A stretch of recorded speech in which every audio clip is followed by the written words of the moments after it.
황보선의 스토리.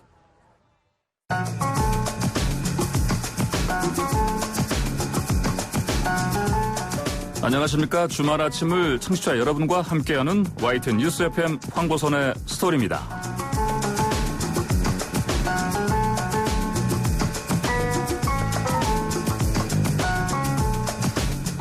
요즘 대북 전단 논란이 한창입니다. 북한이 전단을 문제 삼아서 통신 두절에 이어서 다른 추가 조처를 예고하자 우리 정부는 엄정 대응에 나섰죠. 이 전단이란 말은 일본말에서 온 삐라라는 용어로 자주 쓰이죠. 일본말 삐라는 영어 빌에서 온 말이라는 것도 짐작할 수가 있습니다.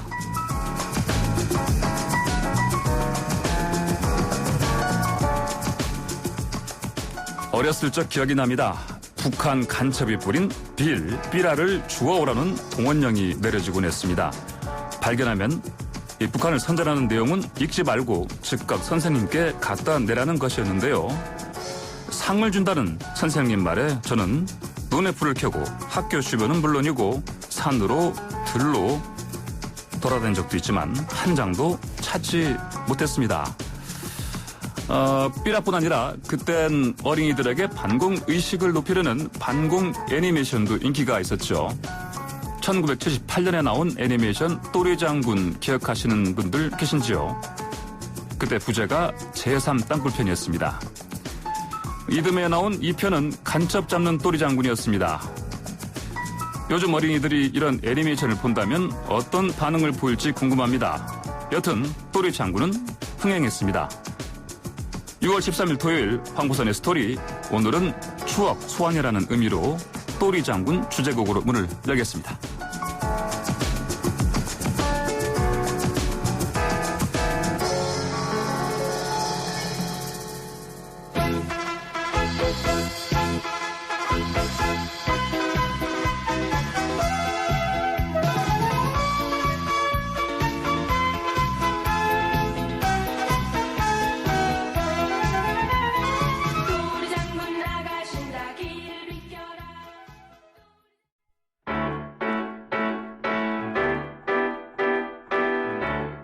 여러분도 삶은 달걀 좋아하우?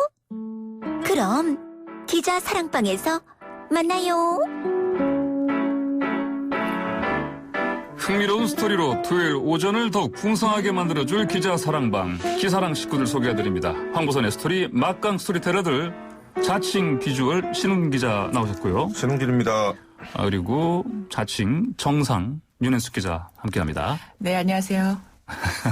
네, 자, 코로나19로 발이 많이 묶여 있습니다. 그렇지만 그래도 오늘 같은 토요일엔 좋아하는 것 하나씩은 해봐야겠습니다. 신우진 기자는 스쿠버 다이빙 하지 않습니까? 근데 이미 지난 4월에 가기로 했던 투어가 이제 무산이 됐고요. 비행기가 안 뜬다고 그래가지고. 네. 얼마 전에 이제 12월 달 비행기 티켓을 또 끊었습니다. 갈 수 있을지 못 갈지 모르겠지만 12월. 예, 비행기 티켓을 끌어안고 있다는 것만 갖고도 희망을 끌어안고 살고 있다라는 그런 스스로에게 이제 암시 그런 의미에서 샀습니다. 어떻게 윤현숙 기자는 저는 별다른 일은 없고요. 예. 네, 지인이 책을 냈다 그래서 책도 좀 보고. 예. 아니 풀을 뜯으신다고 들었는데. 네, 가끔. 풀은 열심히 뜯고 있습니다. 텃밭 열심히 하고 있는데 여름 이제 잘 햇빛이 자라죠, 무섭더라고요. 그러니까 잡초를 뜯어야 될 거 아닙니까? 잎채소는 10포기 정도만 심어라. 더 심으면은 이제 먹을 수가 없죠. 경험자들이 얘기하시더라고요. 너무 빨리 자라서 다 수확 못할 거다라고 얘기하셨는데 설마 했는데 무서운 속도로 자라고 있습니다. 네, 신은준 기자는 6개월 후에 스쿠버 다이빙에 희망을 걸으셨고 윤 기자는 주말마다 풀 뜯는 일에 희망을 지금 걸고 계십니다. 아무튼 이렇게 주말을 즐겁게 지냈으면 좋겠는데, 그런데 지금부터 좀 저희가 나눌 이야기는 좀 가슴 아픈 내용입니다. 기자 사랑방이 뽑은 첫 번째 스토리는 9살 소녀의 비극입니다. 집에는 가기 싫다. 학교는 가고 싶다. 부모에게 학대를 받은 정황이 드러난 경남 창녕군 9살 소녀가 경찰 조사에서 한 말입니다. 상상도 못할 충격적인 학대의 본역에서 4층에서 탈출한 9살 소녀의 비극. 이 비극을 막을 수 없었던 걸까요? 6월 10일 이동영의 뉴스 정면 승부에 출연한 민변의 아동인권위원회 신수경 변호사의 얘기부터 들어보겠습니다. 창원에서 그 11살 여자아이가 예, 창녕. 예. 창녕이죠. 예. 당한 아동학대 사건은 이게 코로나19 없었다면은 금방 알 수 있었지 않습니까? 예를 들어 학교에 갔는데 예. 그런 상처가 있다고 하면 예. 뭐 학교에서도 조치를 취했을 텐데 학교를 못 가다 보니까는 사각지대로 숨어버린 거네요. 어떻게 보면. 예, 그렇습니다. 아동학대 사건 같은 경우에는 이게 아이들이 스스로 자기 피해 상황을 신고하거나 이러기가 어렵기 때문에 그렇죠. 학교라든가 뭐 의사 선생님이라든가 이런 분들이 외부에서 확인을 하시고 신고를 하고 그걸 토대로 모니터링을 하고 있는데 지금처럼 이제 집 밖으로 나가지 못하는 상황이 있는 상황에서는 좀 발견하기 어려웠던 부분이 있었던 것 같습니다. 그 아동 학대가 일어났을 때 제일 먼저 조치를 취하는 게 이제 아동과 그 가해 부모를 분리하는 거라고 하는데 분리했을 때 이 아동은 어디로 갑니까? 보호시설이 따로 있습니까? 그 아동 학대 피해 아동들을 위한 피해 아동 쉼터가 지금 이제 전국에 분포되어 있는데 그 수가 그렇게 많지는 않고요. 아동 이제 피해 아동이 특화되지 않은 일반 시설로 보내지는 경우도 종종 있습니다. 그래서 현장에서 쉽게 분리 결정을 할 수가 없는 게 학대 피해 아동 특성에 맞는 그런 보호시설이 충분하지 못하기 때문에 이렇게 함부로 또 결정을 했다가 아이가 더 상처받는 경우들이 종종 있을 수 있어서 경미하다거나 이제 아이가 너무 거부한다거나 이런 경우에 있어서는 이제 외부에서 모니터링하는 걸로 해서 원가정 보호를 결정하는 사안도 있는 걸로 알고 있습니다. 일단 시설 수가 우리는 그렇게 많지는 않네요. 예, 많지는 않습니다. 예. 네, 이 학대 내용 참 충격적이죠. 쇠사슬 감금, 뜨거운 프라이팬과 이 접착제를 쏘는 글루건으로 고문과도 같은 학대를 받은 겁니다. 앞으로 아이가 안고 갈 상처 너무나 깊어 보여서 안타깝습니다.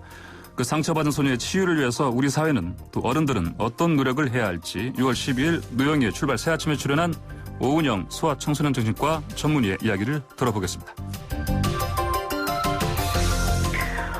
이게 들으시는 분들이 이게 정말 사실일까 이러실 것 같은데요. 네, 이해가 안 가요, 솔직히. 네, 이 나이를 잘 고려하셔야 되는데요. 이 연령의 아이들은 직접 경험하지 않은 것들을 표현하거나 상상하는 것이 좀 어렵습니다. 근데 아이의 진술 내용이 굉장히 구체적이기 때문에요. 아마 사실일 거라고 생각을 하고 있고요.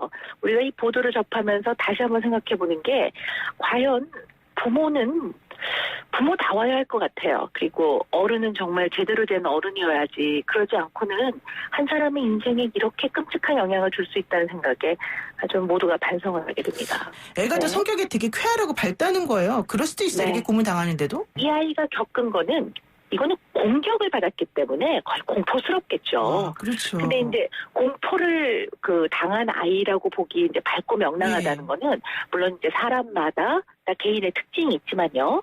또 이것 또한 주목해서 봐야 될 것 같습니다. 그러니까 이 아이는 이 모든 것들이 이렇지 않으면 생존을 못하니까 목숨을 부지하기 위해 하는 여러 가지 모습일 수도 있다는 생각에 더 마음이 아픕니다. 그렇군요. 네, 최근 충격적인 아동학대 사건을 다룬 보도가 잇따라 나오고 있는데요. 오늘은 창녕에서 발생한 사건을 중심으로 이야기 나눠보고 싶습니다. 윤현숙 기자, 9살 소녀가 어쩌다가 4층에서 탈출해야 했는지 어떤 사연이 있었던 건지 그 이야기부터 한번 해주시겠습니까? 굉장히 참 입에 담기도 어려울 정도로 충격적인 사건인데요. 지난달 29일에 경남 창녕의 거리에서 이 아이가 발견이 됐습니다. 그 당시 행세 굉장히 끔찍했다고 하는데 눈도 시퍼렇게 멍들어 있고 온몸 구석구석에 멍이 많이 들어 있고 정수리 부위에는 좀 찢어진 머리 쪽엔 찢어진 흔적도 있고요.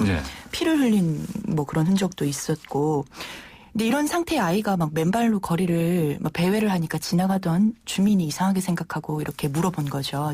배가 고프다 그래서 이렇게 편의점으로 데려가서 먹을 것도 사주고 이러면서 이야기를 들어봤더니 그 친어머니하고 계부, 의붓 아버지하고 같이 사는데 그 집에서 아주 심각한 학대를 당해서 뛰쳐나왔다. 이런 이야기를 하게 된 거죠, 아이가.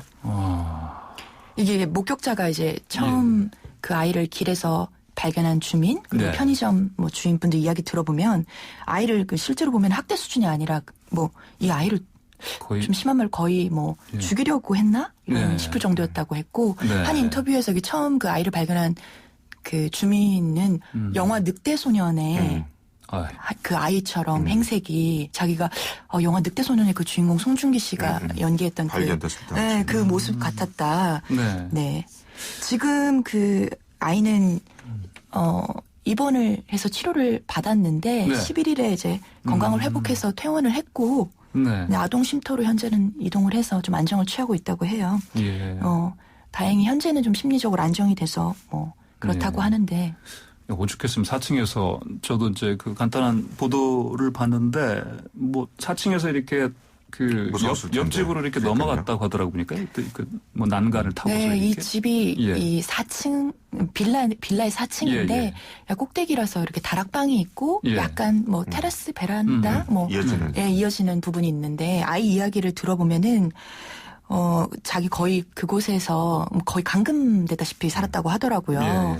그 뭐 목을 쇠사슬로 묶어가지고 밥 먹을 때만 뭐 화장실 갈 때만 풀어줬다. 그리고 뭐 그 아이가 발견됐을 때 막 손끝에 지문이 없을 정도로 막 손이 다 터져 있었는데. 지문이 없다고요? 네, 프라이팬으로 계부가 뭐 손가락을 찢었다. 뭐 그리고 세막대기로 맞았고 뭐 또 침모가 했다고는 참 믿어지지 않는데 침모가 뭐 쇠 젓가락을 뭐 이렇게 불에 지져서 발을 그러기도 하고 뭐 이 금속들 접착할 때 쓰는 글루건이라고 있어요. 이렇게 녹여서 뜨겁게 녹여갖고 붙이는 건데 뭐 그걸 거의 200도 이상 열 가해야 녹는 거거든요. 뭐 그거를 발등에 쐈다.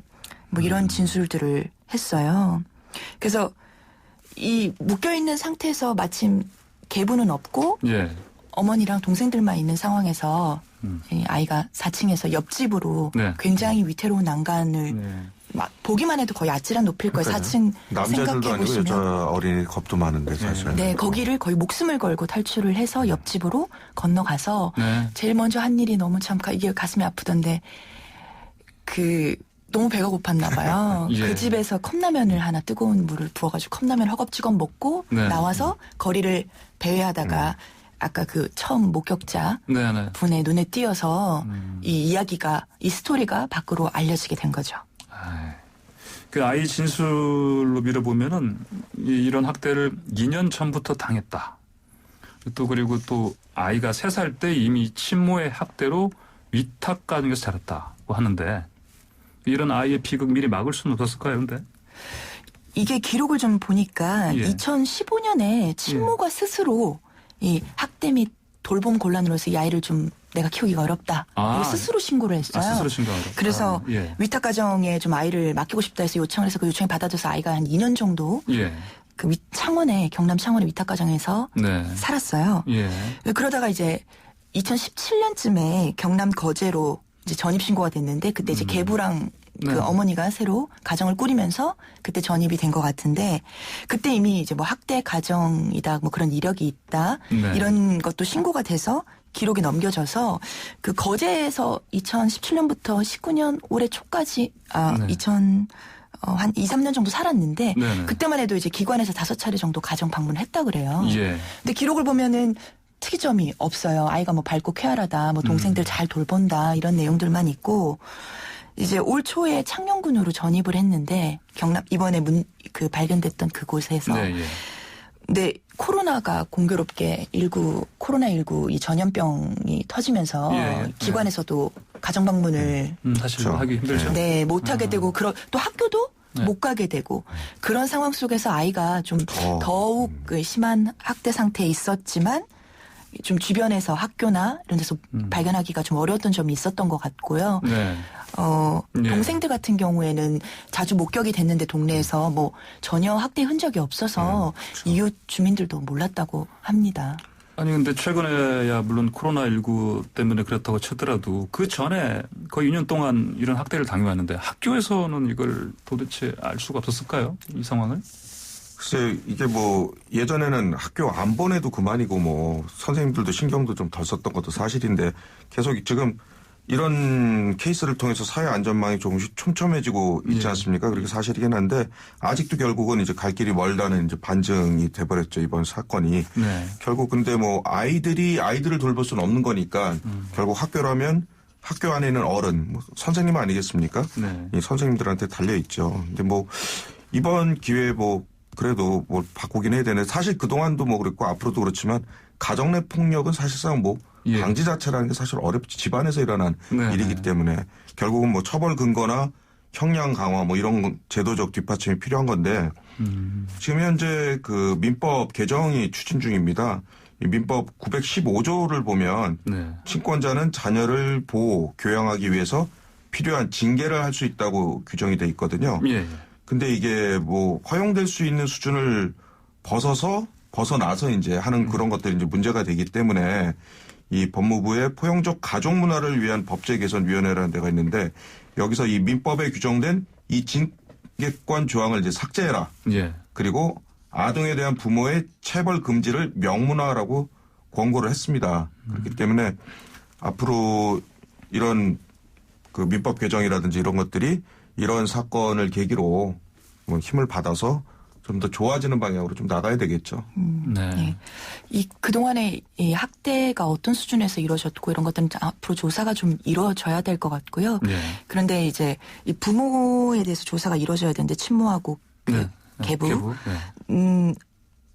입건은 되어 있는데 아직 예. 실질적인 조사를 많이는 못했어요. 이게 왜냐면은 이 워낙 심각한 학대고 네. 그것도 그 아이를 3명 더 키우고 있어요. 총 4명의 아이를 키우고 있는데 네. 이 3명의 아이를 정서적인 문제라던가 네. 이런 안전상의 문제 때문에 법원에서 임시보호명령을 내려서 아이들을 좀 이례적이긴 한데 나머지 3명의 아이들도 학대 정황은 없지만 보호할 조치가 필요하다 해서 이렇게 그러니까요. 분리를 했더니 예. 부모들이 뭐 자해를 또 예. 소동을 벌이고 뭐 이런 그런 굉장히 거세게 저항을 했어요. 그래서 아직 좀 조사가 본격적으로 이루어지지 않았기 때문에 네. 어떤 그 진실이 무엇인지 참. 왜 이 아이가 이렇게 학대받는 동안 뭐 주변에서 발견을 못했는지 이런 부분은 조금 더 조사가 좀 면밀히 이루어져야 할 것 같고 그 지금 창녕군으로 전입한 이후에는 학교를 코로나19 때문에 가지를 못해서 알 수 없고 이제 예. 거제에서 한 3학년까지 학교를 다녔으니까 네네. 이제 그곳에서 학교라던가 이런 곳에서 학대 사실을 알았는지를 또 좀 파악하는 그런 조치가 그렇죠. 이루어져야 될 것 같습니다. 두 분 다 이제 부모들이신데 이런 사건 마주하시면 어떤 생각이 드세요? 정말 뭐 화나고 예. 막말로 그냥 똑같이 돌려주고 싶습니다. 사실은. 근데 이게 이 법치 국가라는 곳에서는 이제 아무래도 사적인 처벌 행위가 금지돼 있지 않습니까? 뭐 자력구제 금지의 원칙이라고도 하는데, 근데 뭐 이 어린이뿐만 아니고 얼마 전에 또 숨진 아이도 있지 않습니까? 네. 정말 그 가방에다 넣고 그냥 차에 매달아서 그 똑같이 돌려주고 싶다라는 그런 좀 예. 분노의 이제 마음은 들지만 네. 실제로 뭐 그렇게 할 수는 없지만 마음은 좀 그렇습니다. 네. 윤 기자는 어떠세요? 저는 이 사건 보면서 이 기사를 보다가 이 댓글을 꼭 한번 소개를 하고 싶다 이게 생각이 들었는데 아, 그래요? 이 아이가 탈출한 과정 너무 사실 어른들도 엄두가 안 날 정도로 위험했고 받은 학대도 끔찍했는데 예. 목숨 걸고 탈출한 데는 이 아이가 인생에서 네. 사랑받아 본 경험이 있으니까 그걸 생각하면서 나오림이 있었을 것 같다랐는데 이게 뭐냐면 아이가 이제 경찰의 조사를 받으면서 이제 한 얘기가 큰아버지 집에 가고 싶다. 큰아버지. 집에 가기 싫다. 학교는 가고 싶다. 또 큰아버지 집에 가고 싶다. 해서 큰아버지 집? 해서 이렇게 확인해봤더니 실제 친척은 아니고 예. 그 위탁 가정을 큰아버지 큰어머니 하면서 한 2년 정도 살았던 그 가정에서 따뜻했던 기억이 예. 있었는지 아이가 이제 그런 그 인생에서 한 번이라도 사랑받아봤던 경험이 네. 마치 식물이 빛을 찾아가듯이 예. 그 한 번의 경험이 그 아이의 인생에 깊은 용기를 주고 희망을 줬기 때문에 네. 학대에서부터 도망칠 수 있는 힘을 주지 않았나 하는 어떤 그 누리꾼의 댓글을 보고 저도 참 인상적으로 생각했고요. 네. 우리 어른들이 해야 될 일이라고 생각합니다. 마침 또 충남 예산에서 부모 없이 혼자 살던 소년이 중학생이 네. 좀 극단적인 시도를 했는데 사회복지사가 발견해서 생명을 구한 일도 있었거든요. 그러니까 이렇게 어른들이 이렇게 어려움에 처한 아이들한테 관심을 가져주고 사랑을 가져주는 그렇죠. 뭐 그 한 번의 사랑을 예. 주는 게 그 아이의 인생에서 피가 안 얼마나 섞였어도, 예. 중요한지 좀 생각해 봤으면 좋겠다. 더불어서 제가 한마디 좀 붙이고 싶은 건 이번에도 이제 계부라는 표현이 이제 계속 나오긴 하는데 사실은 예. 이 신데렐라나 장화홍련 그런 데서 주는 좀 약간 그땐 계모잖아요. 나쁜 사례인 것 같은데 예. 아니 사실 뭐 계부나 계모들이 나쁜 사람이라고 규정을 할 수는 없는 거거든요. 지금 사실 이번 기사 때문에 예. 온갖 그 피 한 방울 섞이지 않았지만 사랑으로 아이들을 키우고 있는 계부나 계모들이 이번에 또 괜히 오해를 받거나 또 네네. 또 사회적 낙인 같은 그런 효과가 또 찍혀지지 않을까 좀 우려가 되는데 이번 사건을 다룸에 있어서도 이 계부라는 표현에 너무 방점을 좀 찍지는 않았으면 좋겠다 그런 생각이 좀 네. 들더라고요. 그렇군요. 황보선의 스토리.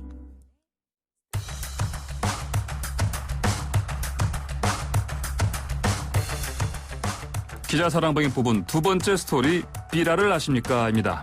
북한 김여정 제1부부장이 공개적으로 대북 선전용 전단에 이 불쾌감을 드러내면서 삐라가 때 아닌 뜨거운 감자가 됐습니다. 결국 북한은 남북 연락 채널을 차단하고 후속 조치까지 예고한 상태입니다. 정부와 여권에서는 법을 만들어서라도 근절시키겠다는 건데 이 또한 녹록지 않아 보입니다. 먼저 대북 전단을 남북 간 교역 및 반출 반입 물품으로 규정하는 법안을 발의한 더불어민주당 김홍걸 의원의 이야기부터 들어보겠습니다. 6월 8일 노영의 출발새 아침 방송 내용입니다.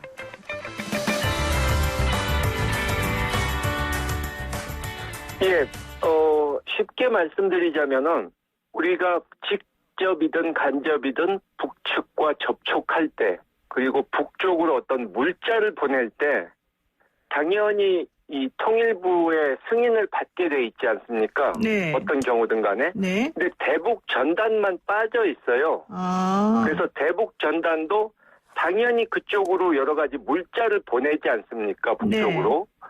북측 주민을 간접적이지만 접촉하게 되는 것이고 그러니까 그것도 당연히 남북교류협력법에 따라서 통일부 장관의 승인을 받고 해라 그 뜻입니다. 그렇군요. 사실 접경 지역에 사는 경기 김포시 주민들이 대북 전단 살포를 금지하고 이를 위반하면 처벌할 수 있는 법령을 마련해달라 이렇게 정부가 국회에 촉구해 왔던 걸로 알고 있는데요.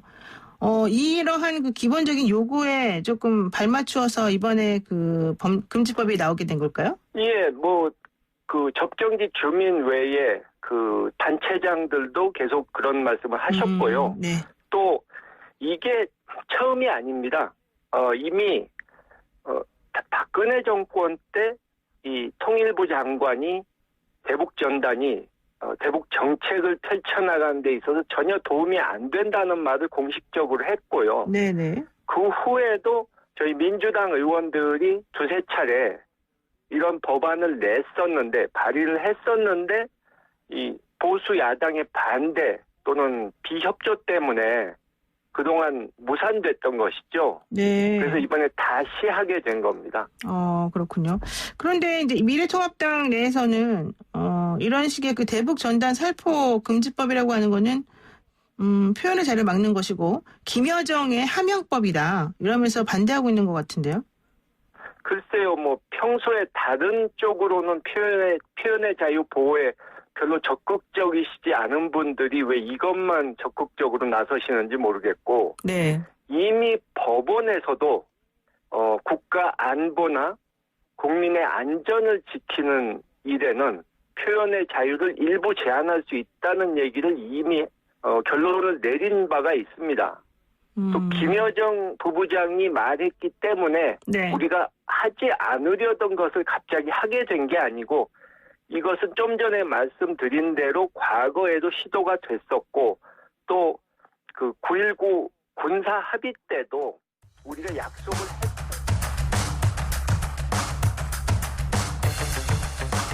네, 정부와 여당은 법을 만들어서라도 대북전단 살포를 막겠다고 나섰고 실제 정부는 대북전단 단체를 고발하는 초강수를 뒀습니다. 하지만 이 대북전단 살포 단체들은 드론을 띄워서라도 계속 더 많이 날리겠다고 합니다.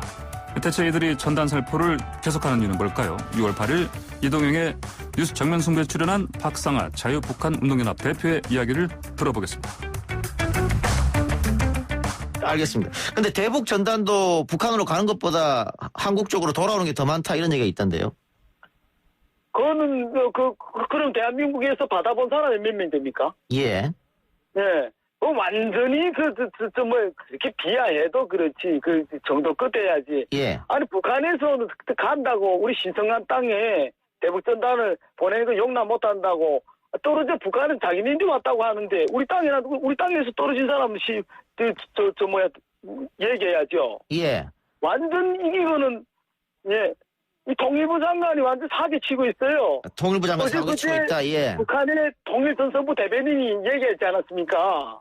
예? 신성한 땅에 이런 탈북자 쓰레기들이 보내는 거는 우리 최고 존엄을 모욕하고 이거는 총포탄 가지고 무력 도발하는 것보다도 더 엄중한 행위고 기술적으로 이런 대북전단을 보내는데 용납 안 한다.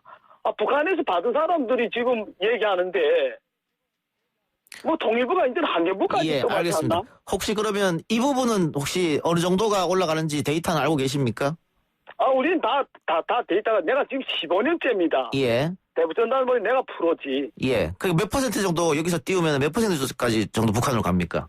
저는 100% 간단 말을 한 적이 한 번도 없습니다. 예. 그런데 에드벌룬 이제 띄우면은 그게 에드벌룬이라는 게 수소 넣기 때문에 예. 아주 예민하니까 어떻게 구멍 나고 이러면은 수소가 새버리면은 그게 올라 못 가고 떨어져 버리거든요. 예. 그런 경우에 가끔씩 하다 이제 10번 중에 하나, 20번 중에 하나 그게 있지요. 예, 알겠습니다. 그럼 그때 다시 수거해서 보내면 되거든요. 대부분은 올라간다 이 말씀이네요. 그건 북한에서 얘기하지 않습니까? 예. 받아보는. 예. 알겠습니다. 그리고 이거 우리 접경지역 주민들이 대북 전단 때문에 불안하다 이런 이야기를 하던데 그 부분은 어떻게 생각하십니까? 김정은이 얼마 전에 집회에다 우리 군인들 향해서 고사 기관총을 쐈지요. 그건 불안하지 않습니까? 예. 내가 쐈습니까? 내가 불안하게 합니까? 김정은이 그놈이 불안하게 합니까? 적당하자 유분수지. 예. 여기에 대해 대북 전단을 보내는 가장 큰 이유를 조금만 말씀해 주시겠습니까? 대북 전단이라는 게 뭐냐면 우리 북한에 있을 때 김일성, 김정일이 남조선은 미제의 시민지고 인간이 생지옥이라고 가르쳤거든요. 예. 근데 우리 여기 와서 보니까 아니거든. 예. 그래 이런 진실을 우리가 부모님들에게 전화도 못하고 메신저도 못하고 아무것도 못하니까 편지를 해서 좀 써서 보내자. 예. 대한민국이 어떤 나라냐, 자유민주 체제가 무엇이냐. 그게 대북 전단입니다. 그거 그렇게 나쁩니까? 우리 부모님들에게 사실과 진실을 말하는 건데. 진실을 알려주는 행동이다. 당연하지요. 우리 예. 편지 쓸 수 있어요? 남한 사람들은 무슨 편지 그래 여기 국민들 보고 부모 형제들에게 편지를 쓰지 말라. 전화도 하지 말고 대화도 하지 말라. 말이 됩니까? 대북 전단이 남북 관계에 전혀 도움이 안 된다는 여당의 의견, 그리고 북의 진실을 전달하겠다는 대북 전단 살포단체 이야기 들어봤습니다. 두 분 어떻게 들으셨습니까? 일단 저는 도움이 안 된다라고 이제 일단 생각하는데 네. 외교 안보 분야 제가 취재를 좀 해보긴 했습니다만 이 북한은 일단 좀 특수한 곳이에요. 일단 3대 세습이 이루어진 곳 아닙니까? 네.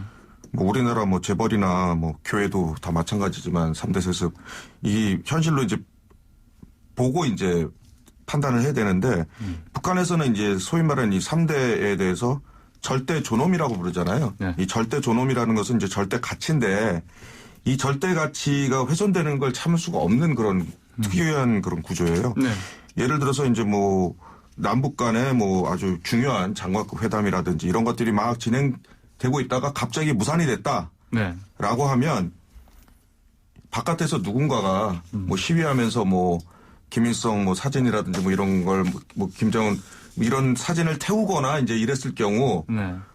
바깥에서 이제 일부의 이제 사람들이 했다고 하지만 회담 자체가 그냥 결렬이 되고 그냥 끝나고 그냥 돌아가게 돼 있어요. 네. 이거를 아무도 받아들여서는 안 된다라는 이제 그런 가치로서 돼 있거든요. 그렇기 때문에 이 사실 이 절대 존엄을 훼손한다는 것 자체는 이 대화를 위한 전제 조건을 포기한다라고 하는 것과 마찬가지입니다. 만약에 우리가 북한과 대화를 할 필요가 없으면 소위 말하는 전단지 삐라 이런 것들 계속 살포하고 이런 것들이 자연스러운 행위가 될 수 있겠지만 북한과 만약에 북한을 대화의 상대로 보고 대화를 하겠다라고 한다면 이런 행위는 도움이 되지 않는다. 라고 봐야 될 것 같습니다. 근데 사실 지금 이게 어떤 표현의 자유라고도 하고 그다음에 북한 주민한테 제대로 뭘 알린다 이런 목적을 띈다고 얘기는 하는데 근데 사실 효과면에서 바라봤을 때는 이미 사실 북한에는 다들 들으셨겠지만 우리 한국의 드라마라든지 어떤 가수들이라든지 이런 많이 접하고 있죠. 이런 것들을 담은 그런 영상물들을 그런 거 다 한 집 두 집 가지고 있다고 하더라고 보니까요. 그렇죠. 그러면 이미 다 어떻게 보면 다 사실 알고 있다고 볼 수도 있는 그렇죠. 건데. 역으로 북한에서 만약에 한국으로 이런 전단지를 날린다고 해봐야 코웃음거리도 안 되고 그렇지 않겠습니까? 예. 그렇군요. 근데 이제 말씀하세요. 단체들의 입장은 그러니까 탈북 단체 이 대북 전단 보낸 탈북 단체들의 입장은 그래도 이 굉장히 아직까지 중요한 수단이다. 이게 라는 입장이고요. 주장을 하고 있고요. 또 이제 얼마 전까지 이게 사실 하루 이틀 된 일이 아니잖아요. 그렇죠. 거의 대북 전단의 역사는 한국 전쟁까지 거슬러 올라가는데 2010년대 들어서만 최소 2천만 장 이상 뿌려졌다고 해요. 거의 추산 안 되는 것까지 합치면 그거보다도 더 많을 텐데. 한 사람당 한 장. 뭐 정부가 그동안 한 사람당 한 장 정도 꼴 되겠네요. 근데 그동안 뭐 저지도 하고 했지만 어쨌든까지 그동안은 뭐 규제 근거가 없다라고 해서 이렇게 아주 명확하게는 어떤 법적인 그런 조치는 취하지 않았었는데 이제 와서 단체 예산까지 또 강하게 나가는 거는 좀 법치주의 입맛에 따라서 좀 마음대로 이렇게 해석하는 거 아니냐. 그리고 실제로 비판이 있을 수 있고 여론조사에서도 국민들 사이에서도 이 대북전단 금지법에 대해서 찬반 여론이 좀 팽팽하게 갈리고 있는 상황입니다. 하긴 그렇죠. 말씀하신 대로 오래된 문제인데 물론 이제 저렇게 말하는 사람도 있습니다. 이제 정권이 이제 뭐 보수 정권, 진보 정권 바뀌면서 특히 이제 과거 이제 지난 최근 정권들은 이런 대북전단 이런 보내는 거에 대해서 뭐 사실 이렇게 어떤 입장 자체가 어떤 수용하는 오히려 뭐 그런 입장일 수도 있고요. 앞서 뭐 방송에서도 들었지만 뭐 박근혜 정권 때도 반대를 했다고 하는데 근데 그것도 이제 왜냐면 대화를 하고 싶으면 이제 달리면 안 되는 거예요. 대화를 하기 싫으면 뭐 상관이 없는 건데. 네, 신 기자는 지금 어떤 현실의 얘기를 하신 거고요. 사실 뭐 여러 차례 그동안의 남북 회담이나 뭐 합의 등을 할 때 이거는 굉장히 계속 지속적으로 서로 상호간에 이런 비방 같은 건 하지 말자라고 지속적으로 얘기를 해왔던 거거든요. 한두 차례가 아니라 역사적으로는. 계속 반복됐던 조건이죠. 근데 뭐 최근에는 뭐 단순히 종이만 보내는 게 아니라 뭐 USB를 보내기도 하고 뭐 그 드론을 이용해서 날리기도 하고 뭐 북한 뭐 전문가들은 이게 뭐 드론이 떨어져서 또 문제가 되기도 하고 북한 내에서는 또 코로나19 때문에 방역이 좀 굉장히 북한 내에서 심각한데 뭐 그런 문제랑도 연결돼서 조금 더 민감하게 뭐 반응한 거 아니냐 뭐 그런 이야기도 여러 차례 있습니다. 자, 그런데 이 풍선이나 페트병에 담긴 전단지가 북한 땅으로 가지 못하고 이 접경지역 인근에 그냥 떨어져 쌓인다 이런 이야기가 있습니다.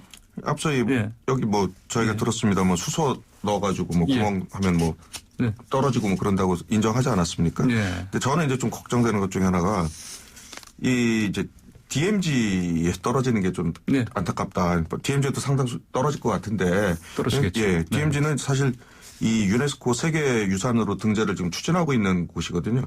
전 세계에서 유래를 찾을 수 없는 그 지구에 유일하게 남아있는 천연적인 그 환경이 보존되고 있는 지역이란 말이에요. 며칠 전에 또 이제 문화재청에서 구석기 유물도 또 발견했습니다. 이번 조사를 하면서 구석기 유물을부터 시작해서 어마어마한 이제 자연의 보고가 되고 있는데 YTN이 얼마 전에 자체적으로 그 영상 취재도 갔다 왔었어요. 그래서 거기서 DMZ에서 멸종 위기종인 수리 부엉이, 사냥 뭐 이런 것들을 다수 발견하기도 했었거든요.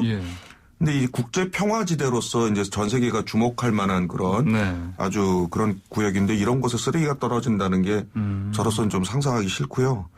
뭐 이게 아까 윤현숙 기자 말대로 종이뿐만 아니고 무슨 비닐, 무슨 USB 이런 것들이 떨어지면 뭐 썩어서 없어지는 것도 아니고. 그 안에 쌀도 넣었다고 제가 그러니까요. 뭐 쌀이 뭐 스스로 발아해서 뭐 농사가 될지 모르겠습니다만 아무튼 좀 이 비교적 좀 그나마 분단의 상징이긴 하지만 그 전후로 이제 청정 지역인데 거기가 또 오염된다는 측면에서는 반대합니다. 저는. 그렇군요. 그 사실 뭐 이 두 분도 제가 보기엔 마찬가지일 것 같은데 대북 전단이란 말이 원래 북한에서도 쓰는 말이긴 한데 원래 뭐 우리는 일상생활에서는 삐라라는 말을 많이 쓰지 않습니까? 이 삐라라는 게 원래 이제 영어에서 빌이 이제 일본어로 넘어가면서 이제 뭐 삐라로 이렇게 바뀐 건데 어쨌든 이 용어 관련해서 각자 기억들이 있을 것 같아요. 사실 뭐 어렸을 때 혹시 학교에서 이거 삐라 주워라 뭐 이런 얘기 들어본 적 없어요? 제가 이제 신 선배는 가능할 것 같은데. 70년대 이제 초등학교를 다녔으니까 그 당시에 이제 방공 교육이 워낙 좀 투철하게 잘 이루어지지 않았겠습니까? 그래서 저도 잘 받았다라고 생각하는데 그래서 이제 삐라 주스면 이제 바로 뭐 경찰서에 갖다 주기도 하고 선생님 갖다 드리기도 했는데 발견한 적이 있어요? 예, 그럼요. 오, 저는 여러 번 발견했었는데. 아, 저는 글쎄요, 강북이 휴전선에 가까운 지역인가요? 이게 서울 쪽에서 그럼요. 경기도권에는 많이 넘어왔죠. 그래서 근데 지금 좀 돌이켜 보면 그때 제가 삐라를 갖다 줬을 때 받았던 선생님이나 경찰관이나 좀 약간 힘들어한 표정이었어요. 왜냐하면 너무 흔하니까 예. 그게 너무 흔하고 자주 그 봤던 것이라 예. 그 당시 어른들은 그냥 일상적으로 그냥 또 넘어왔구나 뭐 왔구나 뭐 이런 정도로 받아들였던 것 같은 기억이 있어요 저는. 저같이 좀 남쪽 지역에 사는 사람은 그런 이렇게 살포되는 건 말고 우리 쪽에서는 뭐 간첩이 뿌린다 뭐 이런 얘기도 소문이 있었겠네요. 뭐 그런 얘기하면서 거기까지 풍선이 가기 좀 어려울 수도 있으니까. 그러니 당연히 저 같은 사람은 정말 눈을 이렇게 혈안을 아니 예. 저도 며칠 전에 찾아봐도 못 찾겠던데. 라디오 네네네. 뉴스를 그러니까 택시를 타면서 듣고 있었는데 택시 예. 기사분이 본인이 이제 올해 예. 70이신데 경북에 사셨대요. 예. 근데 거기까지 삐라가 넘어왔었다고. 그래서 본인은 예전에 공책 연필 이런 거 예. 삐라 주면 신나게 달려가셔서 받아왔다고 그렇게 얘기를 하시더라고요. 근데 이게 예.